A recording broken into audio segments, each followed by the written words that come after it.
حجب مثلا. لا مش لدرجه حجاب، مش لازم اللبس ريفينينج، احنا عايشين في مصر. لا بس ايه؟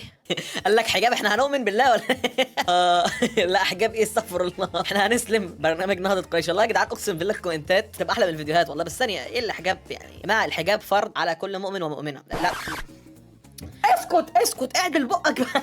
الحجاب فرض على كل مسلمه، تمام؟ ما عملتهوش خلاص مع نفسك بقى، تمام؟ عادي مع نفسك، لكن ما تطلعيش تقولي إيه لا حجاب ايه، لا الحجاب مش فرض، مش لا يا حسيتي فرض، لكن انت مش عايزه تحجبي ما تحجبيش عادي براحتك، تمام؟ يعني كل واحده ليها حريه، منقبه محجبه بشعرها.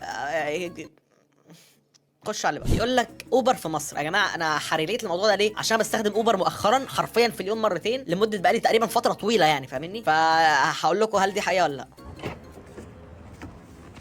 مساء الفل يا باشا، على خير ان شاء الله. مبدئيا كده انت ما بقعدش ورا، بقعد قدام عن نفسي، فاهمني؟ هو لما والله مره قعدت ورا كنت انا عايز افرد رجلي، كنت في القاهره ما كنتش في اسكندريه. السواق قال لي ايه ده، هو حضرتك منين؟ قلت له من اسكندريه. قال لي هو انتوا عندكم في اسكندريه يعني ما بتركبوش قدام الرجاله قدام، بتخافوا يعني ولا ايه؟ اللي هو بصيت له كده وبقيت بركب قدام على طول. تعالوا نكمل. خير ان شاء الله.